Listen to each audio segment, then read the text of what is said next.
उतारा। 4 तो बड़ी मशहूर हैं, कुछ छोटी किताबें भी अल्लाह ने अपने पैगंबरों पर नाजिल फरमाई हैं। चूंकि छोटी किताब को सहीफा कहा जाता है और बड़ी किताब को किताब कहा जाता है, तो ये 4 बड़ी किताबें उतरी और कुछ सहीफे भी आए। इस तरह से 104 किताबें अल्लाह ने दुनिया में नाज़िल फरमाई। बेशक, सुभान अल्लाह। 104 किताबें। कुछ सहीफे हजरत आदम पर अल्लाह ने उतारे, कुछ सहीफे हजरत इदरीस पर अल्लाह ने उतारे, कुछ सहीफे अल्लाह ने हजरत इब्राहिम पर उतारे, कुछ सहीफे अल्लाह ने हजरत दाऊद पर उतारे। और जब तौरात की बारी आई तो तौरात हजरत मूसा पर उतारा, ज़बूर हजरत दाऊद पर उतारा, इंजील हजरत ईसा पर उतारा। और जब कुरान आया तो कुरान को अल्लाह ने हमारे नबी जनाबे मुहम्मदुर रसूलुल्लाह पर उतारा। बेशक, सुभान अल्लाह। 104 किताबें आई, लेकिन उन 104 किताबों में 103 किताबों को अल्लाह ने भेजा, लेकिन ये नहीं फरमाया कि हम भेज रहे हैं और हम इसकी हिफाजत करेंगे। लेकिन जब कुरान भेजा तो कहा हम ही ने उतारा है और हम ही इसकी हिफाजत करेंगे। वाह वाह, हक है। बेशक, सुभान अल्लाह। आखिर वजह क्या है? 103 किताबें उतरी, लेकिन हिफाजत का जिम्मा खुदा ने नहीं लिया। लेकिन कुरान आया तो कुरान की हिफाजत का जिम्मा लिया जा रहा है। अल्लाह ने ज़बूर को भेजा, लेकिन हिफाजत का जिम्मा नहीं लिया। अल्लाह ने तौरात को भेजा, लेकिन हिफाजत का जिम्मा नहीं लिया। अल्लाह ने इंजील को भेजा, लेकिन अल्लाह ने हिफाजत का जिम्मा नहीं लिया। बल्कि ये किताबें आती रही और लोग उनको बदलते रहे। अल्लाह ने उनकी हिफाजत का जिम्मा नहीं लिया था। लेकिन जब कुरान आया तो कुरान में अल्लाह ने फरमाया इन्ना नहनु नज़्ज़लना ज़िक्रा व इन्ना लहू लहाफ़िज़ून। हम ही ने कुरान उतारा है और हम ही इसकी हिफाजत करेंगे। हमने कहा मौला मामला क्या है? आखिर तौरात की हिफाजत का जिम्मा क्यों नहीं लिया? इंजील की हिफाजत का जिम्मा क्यों नहीं लिया? तूने ज़बूर की हिफाजत का जिम्मा क्यों नहीं लिया? कुरान की हिफाजत ही का जिम्मा क्यों ले रहा है? तो अल्लाह फरमाता है सुनो, वो और किताबें थी, उन किताबों के बाद और किताबों को आना था और उन रसूलों के बाद दूसरे रसूलों को आना था। लेकिन कुरान वो किताब है जिस किताब के बाद ना कोई किताब आने वाली है, ना मेरे महबूब के बाद कोई दूसरा पैगंबर आने वाला है। इसलिए मैंने कुरान में कहा इन्ना नहनु नज़्ज़लना ज़िक्रा व इन्ना लहू लहाफ़िज़ून। हमने ही कुरान उतारा है और हम ही कुरान की हिफाजत करें। वाह वाह वाह, सुभान अल्लाह, सुभान अल्लाह। बहुत खूब, जिंदाबाद जिंदाबाद। बेशक, जरा गौर फरमाएं और तवज्जो दें। कुरान के बाद न कोई किताब आएगी, न मेरे आका के बाद कोई दूसरा नबी आएगा। जी बेशक, ये अहले सुन्नत का अकीदा है। हमारे नबी खातिमुन नबीयीन, बेशक, जी हक। आखिरी नबी है, ला नबी या बादी, मेरे बाद कोई नबी नहीं। जी जी। और कुरान आखिरी किताब है, उसके बाद अब कोई किताब नहीं। आप जरा गौर फरमाएं, ये कुरान कितना अजीम है। जिस कुरान को इन बच्चों ने पढ़ा, वाह सुभान अल्लाह, जिस कुरान को इन बच्चों ने पढ़ा है कितना अजीम। बिस्मिल्लाह की बे से शुरू होता है, वन्नास की सीन पर खत्म हो जाता है। हजरत मौला अली शेर खुदा रज़ी अल्लाह ताला अन्हु फरमाते हैं, अगर पूरे कुरान को यकजा किया जाए तो वो सूरे फातिहा बन जाता है। बेशक, सुभान अल्लाह। पूरे कुरान को इकट्ठा करो और उसको सिमेट दो तो पूरा कुरान सिमटने के बाद सूरे फातिहा बन जाता है। और अगर सूरे फातिहा को सिमेट दो तो वो बिस्मिल्लाह बन जाता है। वाह वाह वाह। और बिस्मिल्लाह को सिमेट दो तो वो बिस्मिल्लाह का बे बन जाता है। वाह, सुभान अल्लाह।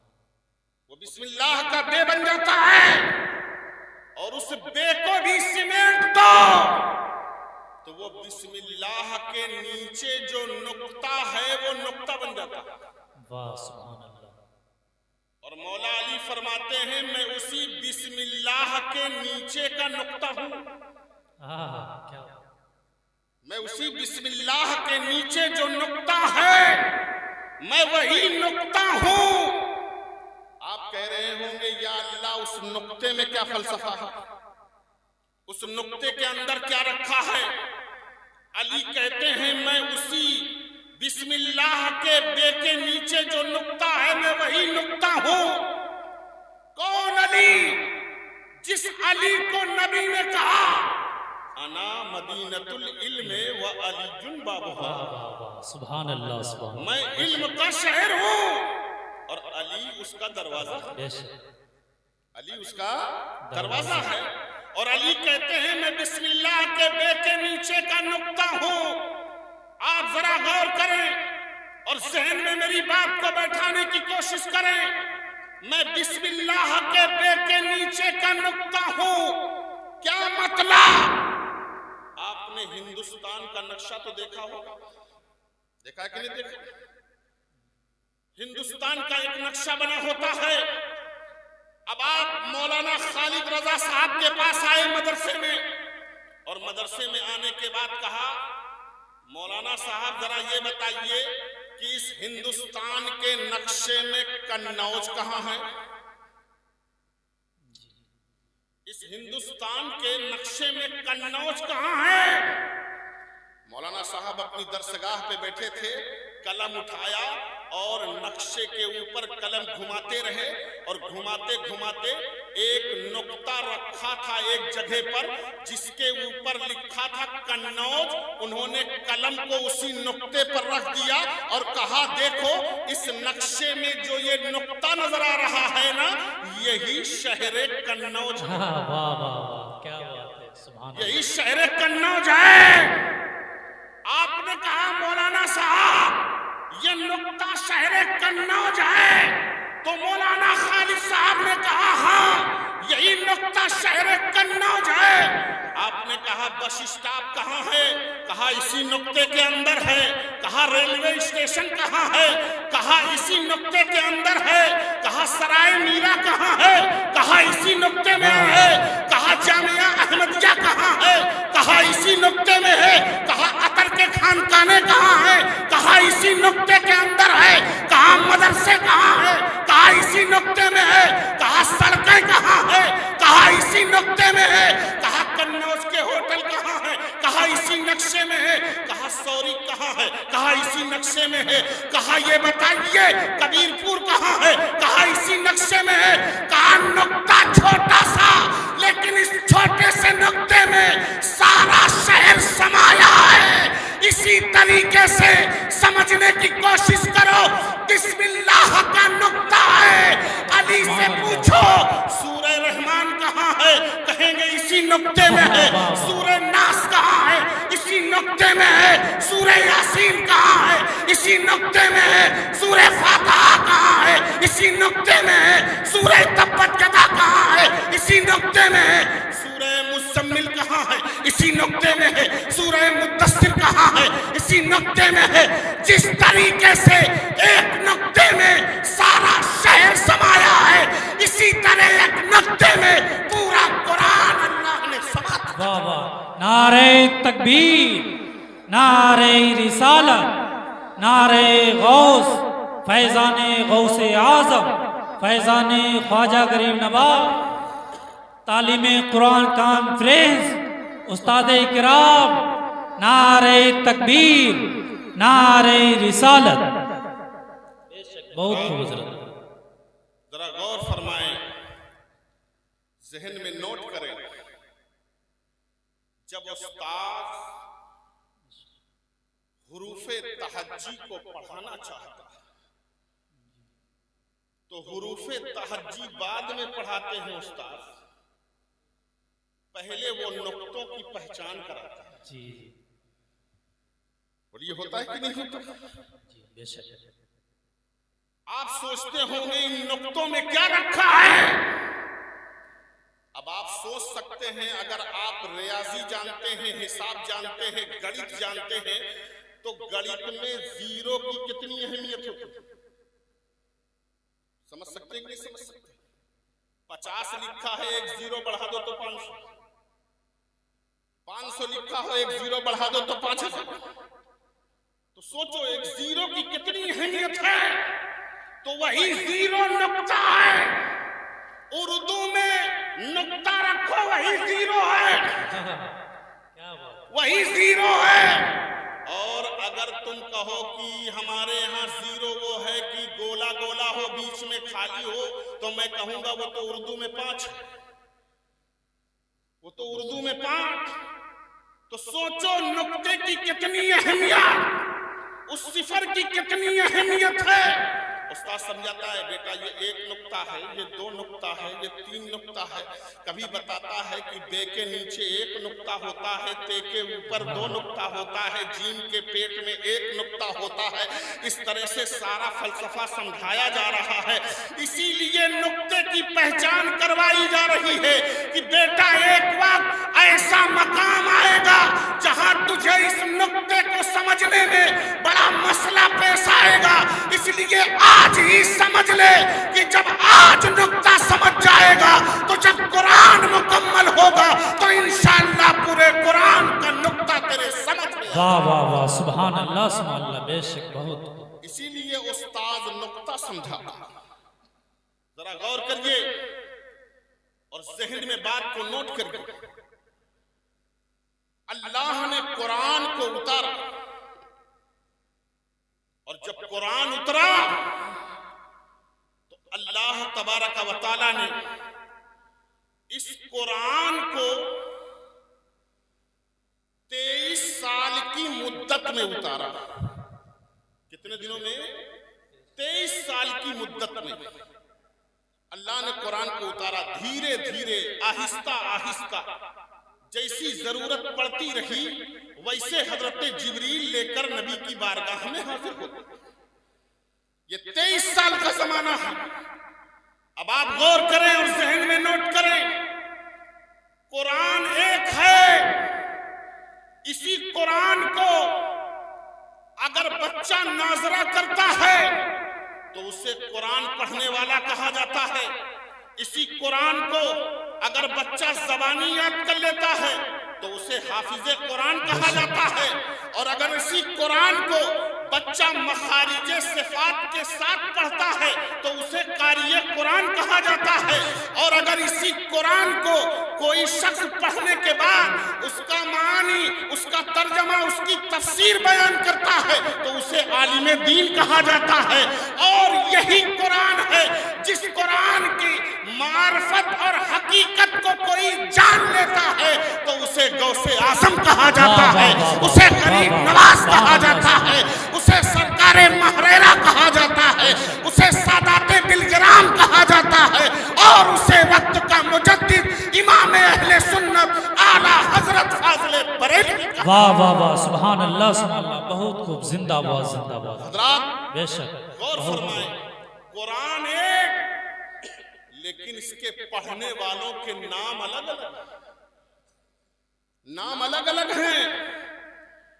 कोई हाफिज है, कोई कारी है, कोई आलिम है, कोई वली अल्लाह है और कोई नाजरा खान।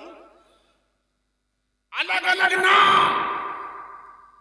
और अल्लाह फरमाता है हम ही ने उतारा है और हम ही हिफाजत करेंगे। जरा गौर करिए, मुल्क की हिफाजत के लिए उसके बॉर्डर पर फौज लगाई जाती है। बोलिए, मुल्क की हिफाजत के लिए उसके बॉर्डर पर फौज लगाई जाती है, और जब वो फौज बॉर्डर पर रहकर अपने मुल्क की हिफाजत करती है तो उस फौज की हिफाजत को प्रधानमंत्री की हिफाजत कहा जाता है। बोलिए, हिफाजत फौज करे, और हिफाजत जब फौज करती है तो फौज की हिफाजत को प्रधानमंत्री की हिफाजत कहा जाता है। इसी तरीके से अल्लाह ने कुरान की हिफाजत के लिए 4 जमातों को पैदा किया। हाफिज़े कुरान, ये कुरान की हिफाजत करते हैं। कारी कुरान, ये कुरान की हिफाजत करते हैं। आलिमे दीन, ये कुरान की हिफाजत करते हैं। अल्लाह का वली, ये कुरान की हिफाजत करता है। और इन चारों की हिफाजत को अल्लाह की हिफाजत कहा जाता है, इसलिए कि इनके सीनों में जो कुव्वत अता की है वो खुदा ने अता किया है। गोया हिफाजत ये जमात करती है, और इस जमात की हिफाजत को अल्लाह की हिफाजत कहा जाता है। बेशक बेशक सुभान अल्लाह। नारे तकबीर, नारे रिसालत, नारे गौस, उलमाए किराम, शोदाए किराम, जश्ने तालीम कुरान कॉन्फ्रेंस, किताबों में जो अफजल है उसे कुरान कहते हैं, उतारा है इसे जिस रब ने उसे रहमान कहते हैं।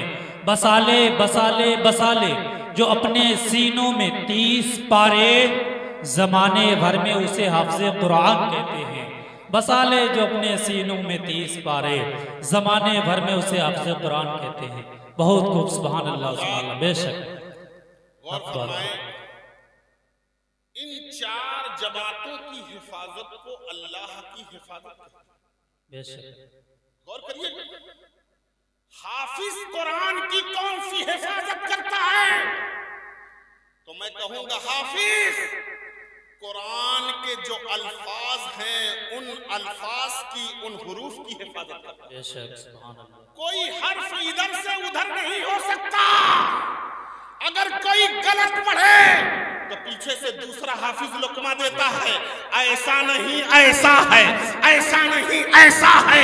गोया अल्लाह ने कुरान के हुरूफ, नुक्ते की और अल्फाज की हिफाजत के लिए अल्लाह ने हाफिजे कुरान का सीना बनाया। बेशक सुभान अल्लाह। और मखारिजे सिफात, ज़्वाद कैसे पढ़ा जाएगा, लाम कैसे पढ़ा जाएगा, मीम कैसे अदा की जाएगी, जीम है, से है, जाल है, बड़ा से है, इसको किस तरह अदा किया जाएगा, ये कारी कुरान उसकी हिफाजत करता है। यानी एक एक लफ्ज किस तरह पढ़ोगे तो कारी कहता है इस तरह पढ़ो, ज़्वाद इस तरह पढ़ो, लाम इस तरह पढ़ो, मीम इस तरह पढ़ो, हे इस तरह पढ़ो, काफ इस तरह पढ़ो, बड़ा काफ इस तरह पढ़ो। गोया कारी इस तरह से मखारिजे सिफात की अदायगी करके ये कुरान की हिफाजत करता नजर आता है। बेशक बेशक सुभान अल्लाह।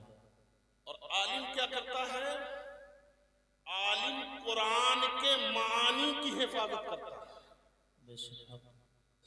देखो, कुरान तो नहीं बदल पाए लोग, लेकिन कुरान का तर्जमा बदल डाला। कुरान नहीं बदल पाए, कुरान का तर्जमा बदल डाला। देवबंदियों ने अलग तर्जमा किया, और मेरे आका इमाम अहले सुन्नत आला हजरत फाज़िले बरेलवी ने कंजुल ईमान की शक्ल में तुम्हें तर्जमा करके अलग किया। वाह वाह वाह, बेशक सुभान अल्लाह। तो गोया आलिम कुरान के मानी की हिफाजत करता है, और वली कुरान की जो सच्ची मार्फत है उस मार्फत को आप तक पहुंचा करके कुरान के मार्फत की हिफाजत करता है। तो ये चारों जमातें कुरान की की हिफाजत कर रही हैं। अब जरा गौर फरमाइएगा, इन बच्चों ने कुरान को पढ़ा है और ये कल हाफिज़े कुरान भी इंशाअल्लाह होते नजर आएंगे। अगर कोई दुनिया में रहकर इस कागज में लिखे हुए कुरान को मिटा डाले तो कागजी कुरान को मिटाना बहुत आसान है, लेकिन वो कुरान जो हाफिज के सीने में लिखा है, उस हाफिज के सीने के कुरान को मिटाना आसान नहीं है। अब्दुल रहीम को मारोगे, अब्दुल रहमान पैदा हो जाएगा। अब्दुल रहमान को मारोगे तो अब्दुल वदूद पैदा हो जाएगा। अब्दुल वदूद को मारोगे तो अब्दुल रहीम पैदा होगा और कहता रहेगा, काटो कितना काटते हो, अल्लाह ने इसकी हिफाजत के लिए मुझे भेजा है। एक को काटोगे हजारों हाफिज़े कुरान पैदा। वाह वाह वाह वाह, सुभान अल्लाह सुभान अल्लाह। बेशक बहुत न हाफिज को मिटाना आसान है, न कुरान को मिटाना। बेशक हक है, सुभान अल्लाह सुभान अल्लाह। जरा गौर फरमाइए और जहन में नोट करिए। बहुत सारे लोगों ने कहा कुरान में कुछ ऐसी आयतें हैं जिनको निकाल दिया जाए जी, नौज़ुबिल्लाहि मिन ज़ालिक। देख लो उन कमबख्तों का हश्र क्या हुआ, जिसने कुरान से कुरान की आयतें निकालने की बात कही, कुरान ने उनको ऐसा निकाला, ऐसा निकाला, ऐसा निकाला कि आज वो कहां और किसके जूतों की ठोकरों में जाके पड़े हुए हैं। जूतों से मारा जा रहा है, फिर भी खुश होते नजर आ रहे हैं। अरे कमबख्तो, याद करो, ये खुदा की फटकार है और कलामे इलाही की मार है। जहां से उठाया वहां फेंका, तो अब तुम्हें कहीं जगह नहीं है। अगर मिलेगी तो किसी के जूतों के ठोकरों में ही मिलती। खाते रहो जूते और जिंदगी भर जूते खाने के बाद जब मरोगे तो इंशाअल्लाह जहन्नम में फरिश्ते जूते मारते नजर आएंगे। हज़रात, ये कुरान है कौले मोहम्मद, कौले खुदा। फरमान न बदला जाएगा, बदलेगा जमाना लाख, मगर कुरान न बदला जाएगा। हज़रात, जरा गौर फरमाइए, कुरान कितना अजीम है, लेकिन आज हमने कुरान को पढ़ना ही भुला दिया। आज हम मोबाइल में तरह तरह की तस्वीरें देखना तो पसंद करते हैं, मोबाइल में लूडो खेलना पसंद करते हैं, मोबाइल में उरिया और फहाशी तस्वीरों को देखना पसंद करते हैं। ना जाने क्या क्या इसमें खुराफात है। मोबाइल में फायदे कम, नुकसानात ज्यादा।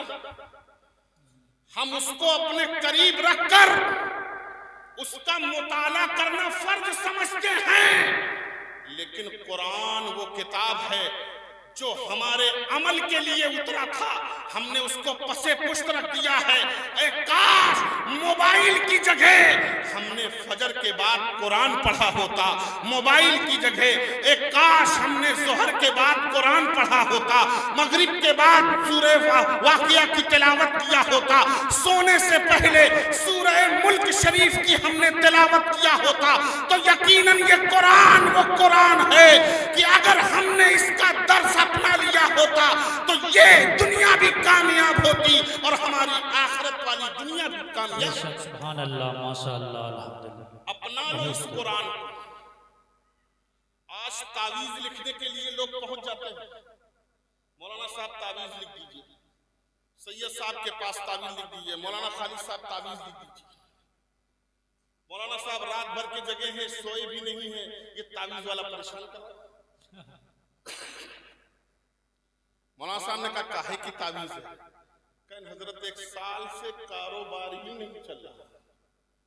क्या कहते हैं? कारोबार ही नहीं चल रहा।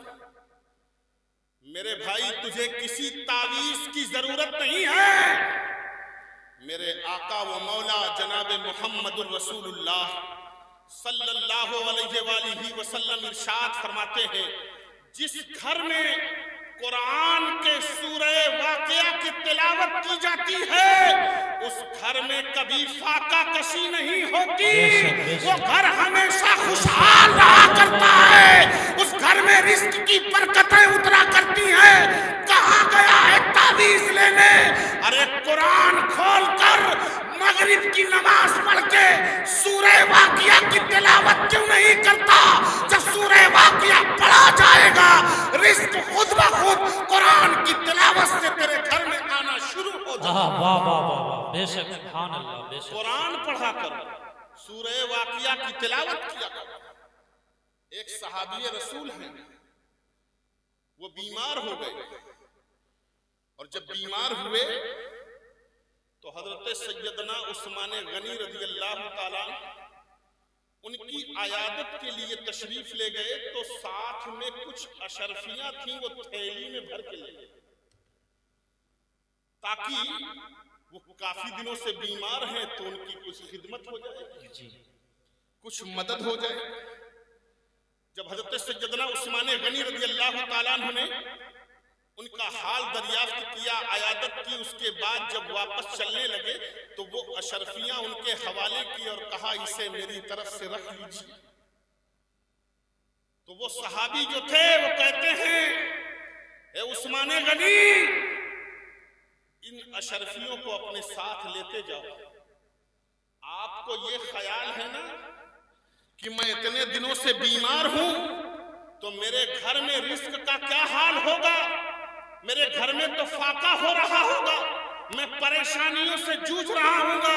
तो सुन लीजिए, अल्लाह का शुक्र है मेरे घर में कुरान की तिलावत होती है और मेरे घर वाले बेला नागा सूरे वाक़िया की तिलावत करते हैं। उसी की बरकत है कि मैं बीमार जरूर हूँ लेकिन मेरे घर में कभी रिस्क में कमी नहीं हुई है, कभी फाके की नौबत नहीं आई है। मैं भी खुशहाल हूँ, मेरे बच्चे भी इस सूरत की बरकत से खुशहाल नजर आ रहे हैं। वाह वाह वाह वाह, सुभान अल्लाह, सुभान अल्लाह। इसलिए मेरे भाई, तुम भी कुरान पढ़ा करो, तुम भी कुरान पढ़ा करो। आज दुनिया कुरान पढ़ के कामयाब हो रही है और वो मुसलमान जिसके लिए कुरान उतरा था वो कुरान को ताक की जीनत पे रखकर खुद मुसलमान बर्बाद होता नजर आ रहा है। कुरान कब पढ़ा जाता है? मुसलमान के घर में जब कोई चहल्लम होता है, कोई तीजा होता है, कोई बरसी होती है, कोई सोम होता है या कोई 20वां 10वां होता है, तब कुरान पढ़ा जाता है कि पढ़ लो ताकि मरहूम के इसाले सवाब कर दिया जाए, मरहूम की बख्शिश का सामान मुहैया कर दिया जाए।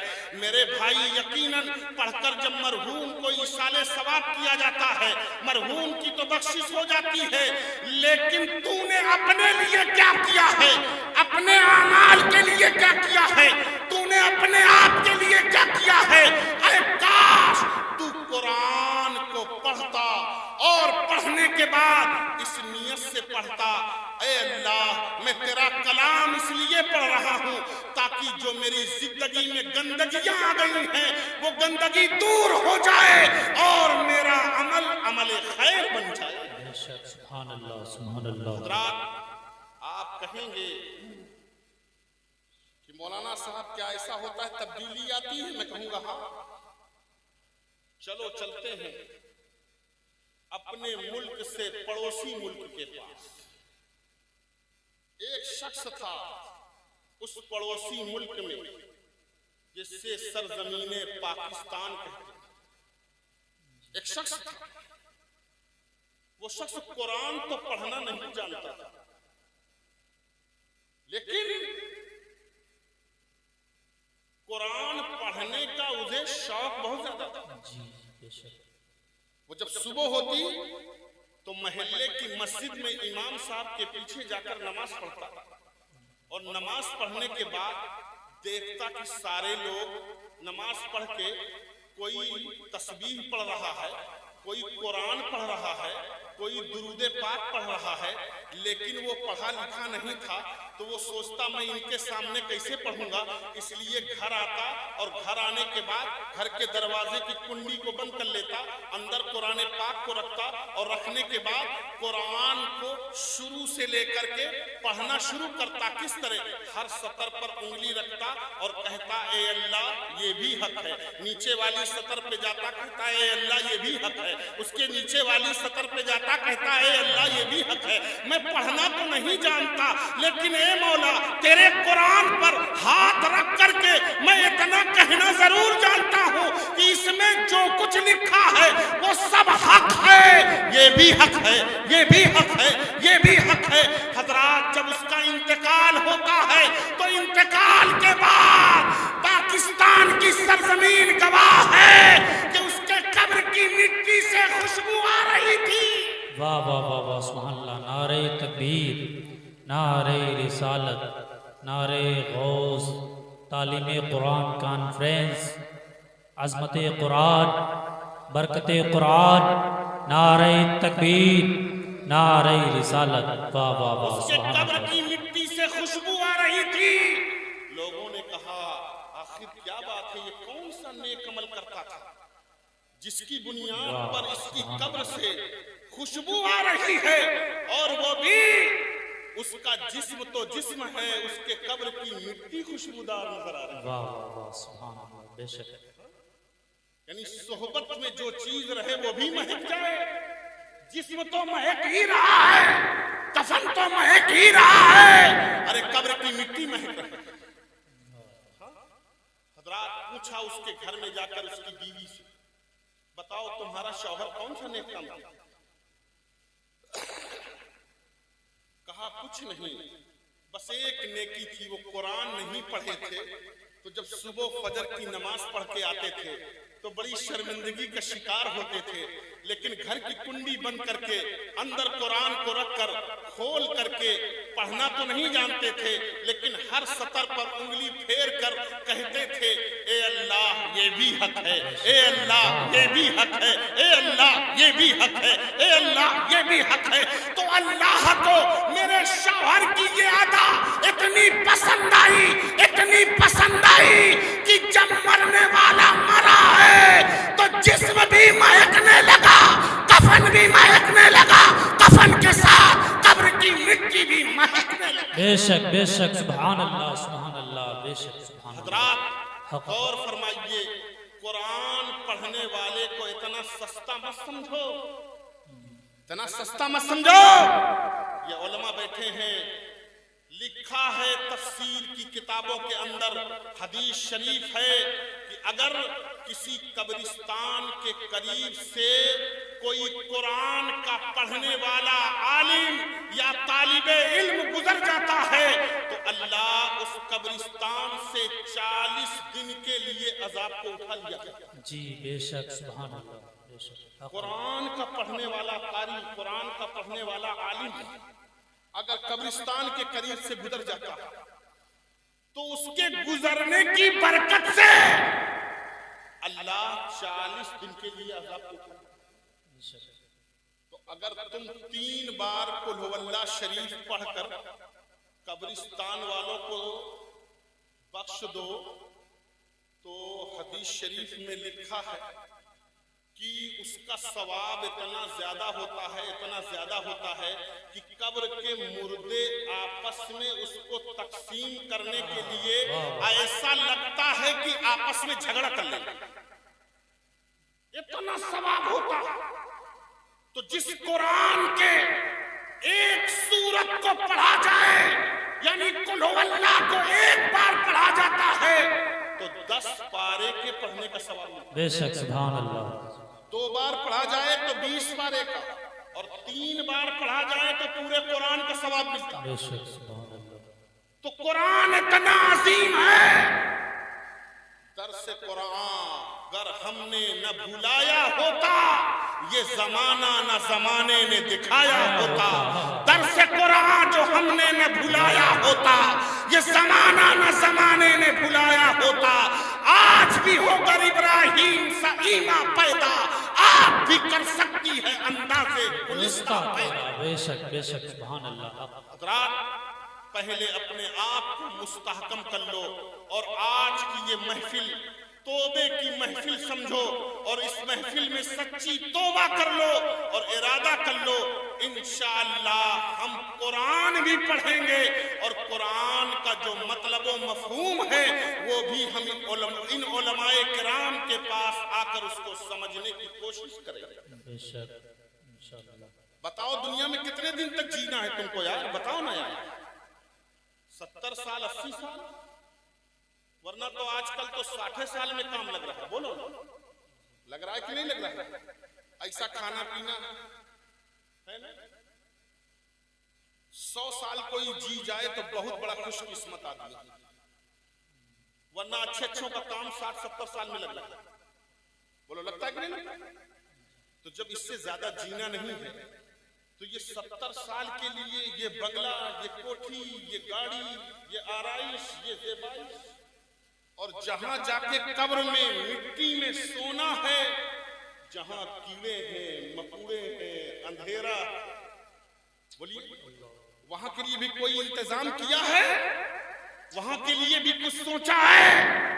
फिर कब्र से उठने के बाद जब हश्र के मैदान में जाना है और खुदा के हुजूर हाजिर होना है, तो बताओ वहां के लिए तुमने क्या इंतजाम किया? वहां के लिए क्या किया है? इसलिए कि तुम्हारे आमाल का दफ्तर जब अल्लाह के हुजूर हाजिर किया जाए, कौन सा दफ्तर, कौन सा रजिस्टर? वही रजिस्टर जिसे किरामन कातिबीन लिख रहे हैं। बोलो, फरिश्ते दो हैं, दोनों तुम्हारे कंधों पर मौजूद हैं। तुमने नेकी की, फरिश्ते ने लिख दी। तुमने गलत काम किया, गुनाह किया, फरिश्ते ने लिख दी। बोलो, लिखा जा रहा है कि नहीं लिखा जा रहा?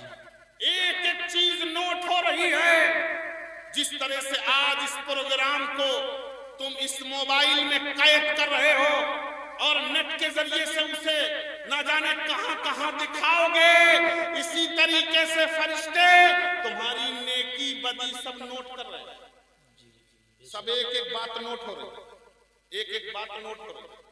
और जब मरकर खुदा की बारगाह में हाजिर होगे ना, तो ये जबान बंद, अल्लाह कहेगा इसको ताला लगा दो, लगाओ ताला इसकी जबान पर। ताला लगा दिया जाएगा। फिर क्या बोलेगा? हाथ बोलेगा, पैर बोलेगा, घुटना बोलेगा, शिकम बोलेगा, सीना बोलेगा, आंखें बोलेंगी, तुम्हारे कान बोलेंगे, जिस्म का हर हर हिस्सा बोलेगा, लेकिन जुबान बंद। हम कहते हैं जबान क्यों बंद की गई? दुनिया में ये बोलती थी, वहां बंद क्यों? दुनिया में इसकी हुकूमत थी, हाथ से जो चाहती करवाती, पैर से जो चाहती करवाती, बोलिए घुटनों से जो चाहती करवाती। तो अब अल्लाह इसको करेगा बंद, और करने के बाद जब ये बंद हो जाएगी तो अल्लाह हाथ से कहेगा, बताओ जबान ने तुझको क्या क्या हुक्म दिया था करने? पैर से कहेगा, बताओ तुमसे क्या क्या करवाया था? अब अल्लाह जबान की शहादत इनसे लेगा और उस वक्त अल्लाह के हुजूर में ये गलत नहीं बोलेंगे, जो किया होगा वही कहेंगे। कहेंगे, मौला इतनी चोरी करवाई थी, इतनी शराबें पिलवाई थी, इतने गुनाह करवाए थे, इन जगहों पर इन पैरों से चल के गया था, बताओ उस वक्त तुम्हारा क्या हाल होगा? क्या रब के हुजूर तुम जवाब दे पाओगे? एक दुनिया का हाकिम हो, डीएम हो, जब उसके पास जाते हो तो मोबाइल बंद कर लेते हो। बोलो, कहीं ऐसा ना हो मोबाइल तेजी से बच जाए तो डीएम साहब कहें कि मेरे पास इसी तरह आया जाता, तो खौफ की वजह से मोबाइल बंद है। डीएम का इतना लिहाज है, इतना लिहाज है कि मोबाइल बंद, हाथ बंधे हुए हैं, कपड़े बहुत सही से सलीके से बड़े अच्छे अंदाज में खड़े हो। तो सोचो जब रब के हुजूर तुम्हें खड़ा किया जाएगा, ये तो दुनिया का हाकिम है, मेरा मौला अहकमुल हाकिमीन, मेरा मौला अहकमुल हाकिमीन है। जब उसके हुजूर तुमको खड़ा किया जाएगा, बताओ उस वक्त तुम्हारा हाल क्या? तो आज मौका है मुसलमानों, ये महफिलें, ये जलसे, ये जश्न तकमील कुरान, ये जो सजाया गया है, ये जश्न तालीम कुरान जो सजाया गया है, इसीलिए सजाया गया है ताकि अगर कोई कमी हो तो उसको दुरुस्त कर लिया जाए। इसलिए मेरे भाई, सच्ची तौबा दिल से कर लो, अल्लाह तौबा करने वालों की तौबा कबूल फरमा लेता है और उनके पिछले गुनाहों को माफ फरमा देता है। हजरत मौलाना खालिद साहब इतने बच्चों को पढ़ाया, आखिर ये बताओ, ये आपके इमाम हैं, इनको मुसल्ले पर किस चीज ने पहुंचाया? और किया कभी आप में से कोई शख्स हो तो कहिए, हटिए मौलाना साहब, मैं आज नमाज पढ़ाऊंगा, तो शायद पूरे शहर के मुफ्ती फतवा देंगे, कहेंगे अब शहर से नहीं बरेली से भी फतवा मंगवाइए कि इसको सही से वजू करने की तमीज नहीं है, ये कह रहा है मैं मुसल्ले पे नमाज पढ़ाऊंगा। तो मैं कहना चाहता हूं, तुम्हें इजाजत नहीं मुसल्ले पे जाने की, लेकिन मौलाना खालिद साहब को इजाजत है, मौलाना सैयद खुर्शीद साहब को इजाजत है, हजरत हाफिज साहब को इजाजत है, कारी साहब को इजाजत है, नाजिम साहब को इजाजत है, जाइए नमाज पढ़ाइए। आखिर किसने इनको इस लायक बनाया? तो मेरे भाई गौर करना, एक छोटा सा बच्चा जब घर से कुरान लेके मदरसे की तरफ चलता है, उसकी उम्र मुश्किल से 8 साल 10 साल की होती है, सीने से कुरान लगाए हैं, कुरान पढ़ने जा रहा है, मदरसे में जा रहा है। लेकिन अगर कोई 80 साल का बूढ़ा उसके आगे आगे चल रहा हो तो वो किनारे हो जाता है और बच्चे से कहता है, बेटा आगे निकल जा, इसलिए कि मैं तेरे आगे नहीं चल सकता। हमने पूछा, चचा बात क्या है, बच्चे को आगे क्यों कर दिया, तुम पीछे क्यों हो गए? कहा, मैं इस बच्चे का एहतराम नहीं कर रहा, उस कुरान अजीम का एहतराम कर रहा हूं जिसे ये अपने सीने से लगाए हैं। अगर ये छोटा बच्चा कुरान का नाजरा करे और सीने से कुरान लगाए तो उसको 80 साल का बूढ़ा रास्ते का इमाम बना देता है, रास्ते का इमाम बना देता है। तुम आगे चलो मैं पीछे रहूंगा, तुम आगे चलो मैं पीछे रहूंगा। तो जो शख्स हाफिज कुरान हो जाए, आलिम दीन हो जाए, तो अल्लाह अब उसे रास्ते का नहीं बल्कि मुसल्ले का इमाम बना देता है, मस्जिद का इमाम बना देता है, मस्जिद में ले जाकर खड़ा कर देता है कि वो रुकू करता है तो तुम रुकू करते हो, वो सजदा करता है तो तुम सजदा करते हो, वो कौमा करता है तो तुम कौमा करते हो, वो जलसा करता है तो तुम जलसा करते हो। और गौर करो, इमाम को कितना बड़ा रुतबा दिया कि जहां इमाम के कदम नजर आते हैं वहां सारी कौम का सर नजर आता है। बोलो, जहां इमाम का कदम है वहां सारी कौम के सर है। क्यों? ये रुतबा किसने दिया? ये कुरान ने दिया। किसने दिया? कुरान ने दिया, कुरान ने दिया। अच्छा गौर करो, तवज्जो दो। आपने एक बेटे को जो घर में सबसे ज्यादा कुंद ज़हन था, कुछ नहीं पढ़ता लिखता था, सिर्फ मोहल्ले में इधर उधर यहां वहां टहलता था, जो अच्छे ज़हन वाले थे कहीं फला कॉलेज में थे, फला यूनिवर्सिटी में थे, है ना, लेकिन जो सबसे निकम्मा था कहीं से मदरसे में थे। बोलिए, सबसे निकम्मे को कहां भेजा? मदरसे में। लेकिन उस निकम्मे को मौलाना खालिद साहब ने कुरान पढ़ाया, अल्लाह ने अपना फजल फरमाया, तो अल्लाह के फजलो करम से वो शख्स कुरान पढ़कर कामयाब हो गया। और जब वो कुरान पढ़कर कामयाब हुआ, हाफिजे कुरान बन गया, दस्तार बंदी हो गई। अब भाई मुलाहजा करो, अब बाप का इंतकाल हो जाए या माँ का इंतकाल हो जाए तो वो जो कॉलेज में पढ़ने वाले भाई थे यकीनन कोट पैंट टाई लगा के तो खड़े होंगे, लेकिन क्या इनको जुर्रत होगी कि खड़े होकर के मुसल्ले पे नमाज पढ़ाएं बाप की? बोलो, है जुर्रत? जिस पर तुमने लाखों करोड़ों रुपए खर्च कर दिया, शायद वो इस्तिंजा से भी ना। दूर खड़े तमाशा देख रहा हो और क्या कह रहा हो, अरे यार वो हाफिज जी से कहो ना अपने नमाज पढ़ाओ। बोलो कहते हैं कि नहीं कहते?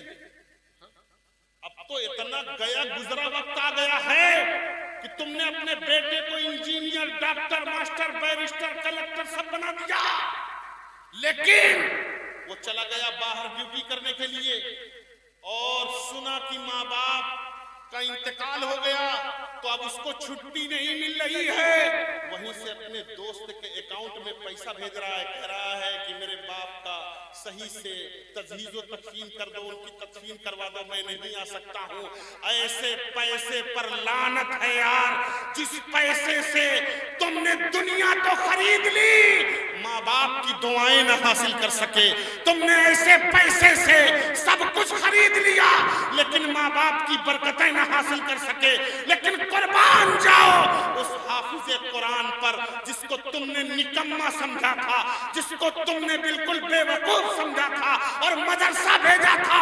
देख लो मदरसे ने और कुरान ने उसे कहां पहुंचाया है कि उसे माँ बाप की दुआएं भी हासिल है और खड़े होकर आज आखिर में मुसल्ले पे खड़ा है और माँ बाप की मगफिरत की दुआएं कर रहा है। बोलो, मैं नहीं कहता कि सबको तुम हाफिज़े कुरान बनाओ, आलिम दीन बनाओ, लेकिन घर में एक बच्चे को तो कम से कम हाफिज़े कुरान बनाओ। खानदान में कोई एक तो ऐसा बन जाए जो तुम्हारे लिए दुआएं मगफिरत करे।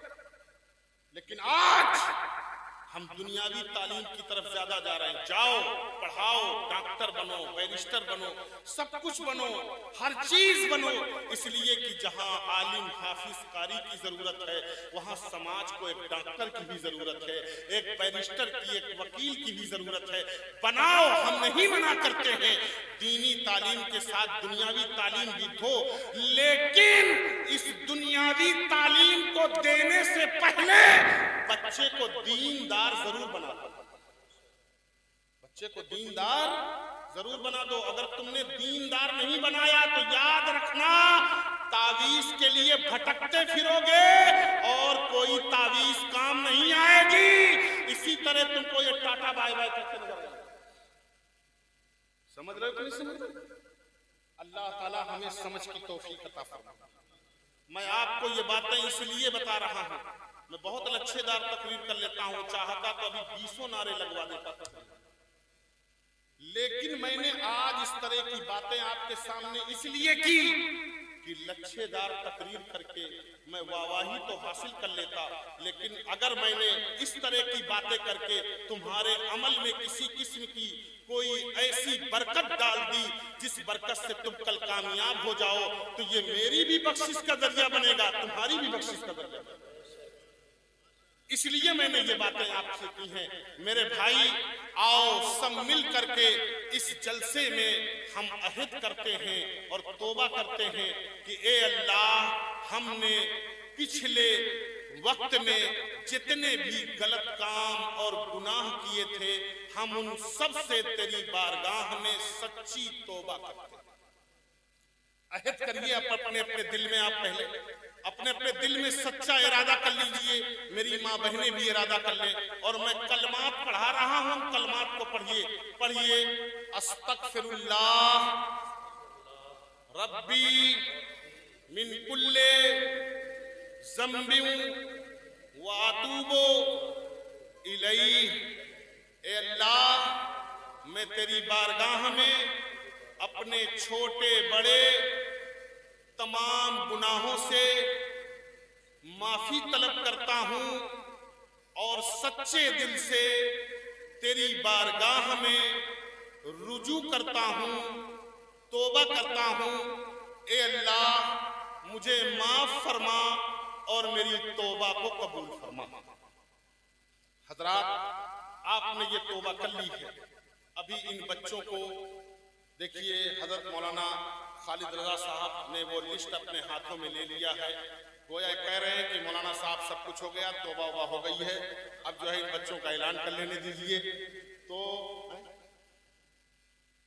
कारकर्दगी अल्हम्दुलिल्लाह। देखिए, ये हजरत के मैं जितनी भी तारीफ करूं कम है। ये हमारे यहाँ कानपुर में सनगवा कॉलोनी है, वहाँ भी इन्होंने तालीम दी है अल्हम्दुलिल्लाह। आज तक वहाँ के मुक्तदी और वहाँ के लोग याद करते हैं।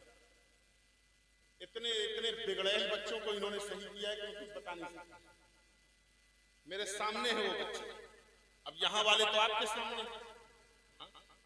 मैं तारीफ नहीं कर रहा हूं उनके मुंह में, ये सच्चाई है, आपसे बयान कर रहा हूं।